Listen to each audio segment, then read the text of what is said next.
un poète indien raconte l'histoire d'un mendiant, un monsieur qui a des habits tout sales, pas de sandales, rien, et puis il est au bord d'une route et il tend la main comme ça.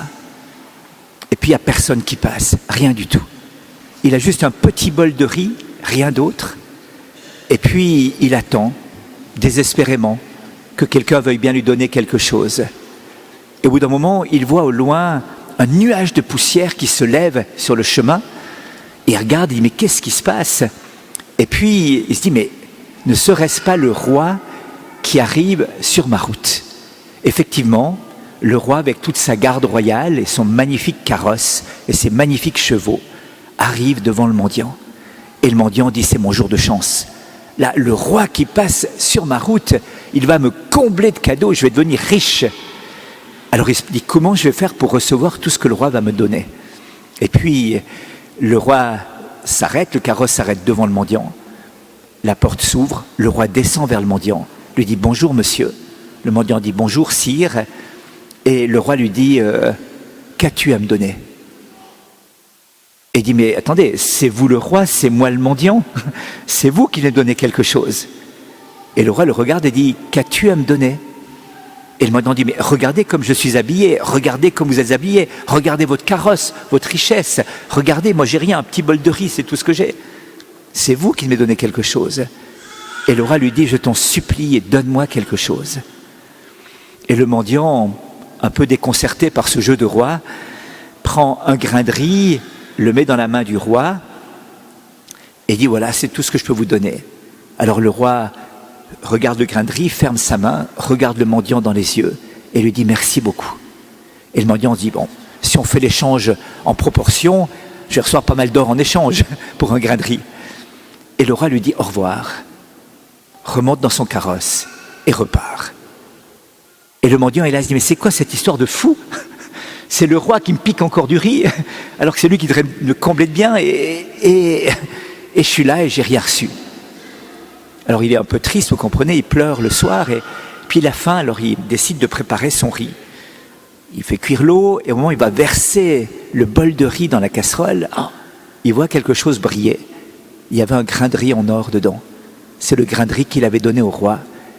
À ce moment-là, il a regretté de n'avoir pas tout donné, car il aurait eu un bol de riz en échange, un riz d'or en échange. Vous voyez? Eh bien, je crois que l'histoire de ce jour, la rencontre de ce jour, nous dit un petit peu ça. Ce Jésus, le roi des rois, le Seigneur des seigneurs, est le pauvre. Il arrive là, il a faim, il est fatigué. Dieu est fatigué. Vous vous rendez compte? Dieu est fatigué. Il est fatigué. Et puis, il s'assied sur la margelle du puits, un grand puits, le puits de Jacob, 2,50 m de tour, 33 mètres de profondeur, c'était pas rien quand même, et il est là, et il attend. C'était même pas le chemin qu'il aurait dû prendre, voyez. Habituellement, les Juifs longeaient le Jourdain pour aller à Jérusalem, évitant la Samarie. Donc lui ne devait pas être là, la femme ne devait pas être là. C'est la rencontre improbable qui se produit. Alors que rien n'aurait pu permettre cette rencontre, eh bien, elle a lieu. Et c'est comme ça que Dieu agit dans nos vies, voyez-vous. C'est dans l'improbable que Dieu vient nous surprendre. C'est dans l'inouï, l'inattendu que Dieu vient manifester sa puissance. Et non seulement il vient là, mais avec des questions très déconcertantes. Il nous prend à contre-pied. Il nous attend là où on ne l'attendait pas, de façon assez déconcertante et avec des questions, elles aussi, qui nous bouleversent un petit peu. Et alors tout d'un coup, il y a quelque chose qui va surgir au cœur de cette femme, un désir, une faim, une soif. D'abord, le premier point de cette rencontre, c'est le regard de Jésus sur elle. Je crois que ça doit être quelque chose d'absolument inimaginable. Elle qui a eu des regards d'accusation, de jugement, de condamnation. Si elle venait à midi, c'est que sans doute elle n'osait pas venir à l'aube ou au crépuscule, à l'heure où le soleil est moins chaud avec les autres femmes du village, parce que son mode de vie n'était sans doute pas très recommandable. Et elle vient là, et tout d'un coup, quelqu'un, un homme, le regarde. Et même, de manière assez surprenante aussi, dans la tradition biblique, le puits, c'est toujours le lieu des noces. Il y a toujours des choses qui se produisent autour d'un puits. Il y a toujours un homme et une femme qui se retrouvent. Et puis, il y a quelque chose qui se passe, comme si des noces se préparaient. Il y a des noces qui vont sans doute être célébrées autour de ce puits. Et donc, on est dans un régime quelque part de nuptialité. Quelque chose d'important va se produire, mais je vous le dirai à la fin. Et puis, alors, elle va se laisser dévisager par cet homme qu'elle appelle d'abord un juif, qu'elle appellera ensuite le prophète, puis finalement le Messie. Et Jésus dira lui-même « Je suis », c'est le nom même de Dieu dans la tradition biblique, le nom que l'on retrouve dans Saint Jean à plusieurs reprises. « Je suis », c'est Dieu qui est là.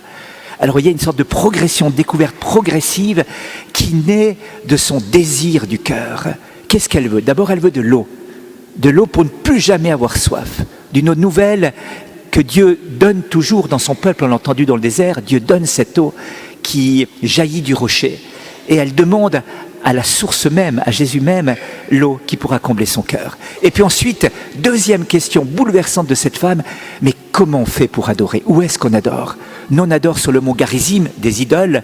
La Samarie s'était séparée du peuple juif au 8e siècle avant Jésus-Christ et avait adopté des idoles. Donc on était déjà en dehors du régime du Dieu unique, de Adonai, du Seigneur.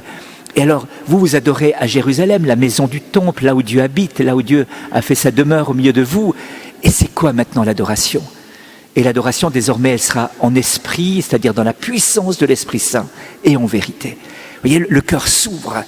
On avait un jour un vicaire général en Suisse, Suisse d'origine, qui a visité une école de jeunes de 12 ans qui préparaient leur confirmation. Il n'avait pas un charisme très développé pour parler aux enfants. Donc il y avait un jeune garçon, Jérémie, qui était toujours au premier rang dans l'école habituellement, mais là on l'avait mis tout au fond pour pas qu'il intervienne de manière trop intempestive. Et alors le vicaire général arrive, dit « Bonjour les enfants, j'ai une question à vous poser. Que fait l'Esprit Saint dans l'âme des justes ?» Question que tout le monde est capable de répondre, bien sûr. Et alors tous les élèves baissent la tête, sauf Jérémie qui lève la tête. Il dit « Je répète ma question, que fait l'Esprit Saint dans l'âme des justes ?» Tout le monde baisse la tête encore plus bas, sauf Jérémie qui la lève plus haut.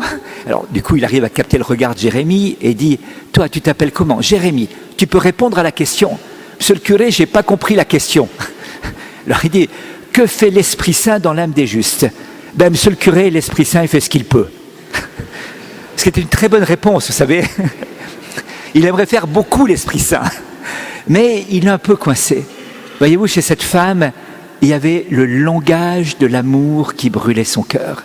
Elle avait cherché l'amour. Une femme qui a 5 maris, un 6e qui n'est pas son mari, elle cherche l'amour. Elle cherche le bel amour, le grand amour, un cœur affamé, assoiffé d'un amour vrai, et donc un cœur de désir. Et là, tout d'un coup, celui qu'elle n'attendait pas, l'amour qu'elle n'attendait pas, eh bien, c'est Jésus. Vous avez remarqué, tu n'as pas de mari. Je n'ai pas de mari. Elle en a eu 5 et l'homme avec lequel il est, c'est quand même quelque part un régime plus ou moins matrimonial. Non, parce que le vrai mari, c'est-à-dire celui qui peut combler le cœur de cette femme, eh bien, il est présent au puits. C'est Jésus lui-même, voyez-vous. La seule qui va réjouir le cœur de cette femme, c'est Jésus. Et on va voir cette ouverture de cœur, un signe incroyable, alors que Jésus met le doigt là où ça fait mal, là où elle a son péché, là où ça tourne mal dans sa vie, là où elle foire complètement, là où elle est blessée, juste le doigt là. Et première, va chercher ton mari, paf. Pourquoi tu me dis ça en premier, Jésus? Enfin, c'est justement le truc que j'ai pas envie d'entendre, mon péché que j'ai pas envie de voir. Eh bien, le fait qu'elle l'entende de la bouche de Jésus lui rend une joie immense. T'es un prophète, venez tous, il m'a dit tout ce que j'avais fait. De sorte que sa blessure, son péché, devient le lieu de la rencontre avec Jésus. Notre misère est le lieu de la perfusion de la vie divine. C'est ça qui est extraordinaire, c'est ça que nous célébrons, et c'est ça la joie chrétienne. Jésus est venu parce que nous sommes pécheurs, et il faut se laisser agripper par cette faiblesse, ce péché qui m'habite, en vue d'être transformé et transfiguré par Jésus. Voilà. Parfois, on est un peu choqué de nos péchés. Il y a un bienheureux qui s'appelle Laurent de la Résurrection, un frère carme, qui voit un jour un moine passant dans les couloirs avec une tête et la bouche à 7h25, comme ça, tout triste. Il dit, mon frère, vous êtes malade? Alors, il dit, au pire, il dit, mon frère, qu'est-ce qui se passe? Vous êtes mourant? Il dit, pire, vous allez quitter le monastère? Pire. Il dit, mais mon frère, dites-moi ce qui se passe. J'ai fait un péché. Et Laurent éclate de rire et dit, et ça vous étonne? Il dit, vous savez, moi, quand je fais un péché, ça ne m'étonne pas. Je suis tellement pauvre, tellement faible. Mais quand je ne fais pas de péché, ça m'étonne. Parce que la grâce de Dieu est forte pour m'empêcher de tomber. Ce que Jésus est en train de dire à cette femme, c'est que sans moi, tu ne peux rien faire. C'est que sans moi, ce n'est pas possible. C'est qu'en dehors de moi, c'est absolument impossible de vivre. Il faut être branché sur lui. C'est ce que vont dire les gens, d'ailleurs, demeure avec nous. Un théologien dominicain, le Père Mola, disait que l'évangile de Saint Jean était l'évangile du demeurer. Non pas avec accent aigu, mais avec ER. Le mot demeurer est au cœur de l'évangile de Saint Jean. Il faut demeurer avec lui, rester branché en permanence sur la source. Ne pas quitter la source à une seule seconde, voyez-vous. Parce que si on quitte la source, on devient aride et sec. Et donc, c'est l'image que Jésus va prendre, où le verbe demeurer revient à plusieurs reprises. Je suis la vigne, vous êtes les sarments. Si vous ne demeurez pas sur la vigne, vous ne porterez pas de fruits. Comme moi je demeure dans le Père, demeurez en moi. Car hors de moi, vous ne pouvez rien faire. Et donc c'est cette expérience que cette femme va faire, que ce village de Sichar, de Sichem, va faire, tous les habitants vont faire cette expérience. Il faut demeure avec nous. On ne veut plus te quitter. On a compris quelque chose dans cette rencontre bouleversante qu'on a vécue avec toi, le Juif, le Messie, le prophète Jésus. Alors je disais, il y a de l'eau, il y a des noces. Comment peut-on comprendre cela? Eh bien, Sichar, Sichem en hébreu veut dire l'ivresse, la boisson fermentée qui rend ivre. Est-ce que l'eau du puits peut rendre ivre? Est-ce que c'est ça? Ou peut-être sommes-nous déjà à Cana? Quelque part, il y a l'eau qui va être changée en vin. Il y a une ivresse qui est donnée par cette eau, la puissance de l'Esprit Saint, la sobre ivresse de l'Esprit Saint. Et tout à l'heure, on aura un miracle encore plus grand que celui-ci, voyez-vous. Eh bien, l'eau, le vin va être changé en sang du Christ. Et ce pain va être changé en sa chair. Et là, on va rencontrer le Messie, le même qu'a rencontré la Samaritaine, le même qu'a rencontré les habitants de Sichem. Le même, on va le rencontrer. Un autre look, une autre apparence, bien sûr. L'apparence d'un bout de pain, l'apparence d'un peu de vin, c'est le même Jésus, il n'y en a qu'un. C'est un prêtre qui est âgé maintenant, mais qui était jeune servant de messe il y a des années en arrière. Et il me racontait que un jour, son pauvre curé, un peu handicapé, après l'élévation, a mis les 2 coudes sur l'autel pour faire la génuflexion. Et l'hostie, le corps du Christ, est rentré dans la manche. Il se relève, plus d'hostie sur la patène. Et il se tourne dans le servant de messe et dit « Bon sang, il est où le bon Dieu ?» Et le servant de messe, tout fier de répondre à une question de catéchisme, dit, deuxième question du catéchisme, où est Dieu? La réponse est « Au ciel, sur terre et en tout lieu ». Alors lui, il se dresse et dit « Au ciel, sur terre et en tout lieu ». Et le curé lui dit « Non, pas celui-là, l'autre ». Alors, il n'y a qu'un bon Dieu, celui qui est au ciel, sur terre, en tout lieu, celui qui nous rencontre maintenant, le même qu'a rencontré cette femme de Samarie, à qui on va dire « Seigneur, donne-moi à boire. Seigneur, dis-moi tout mon mal pour que je puisse recevoir de toi la guérison et le salut. » Amen.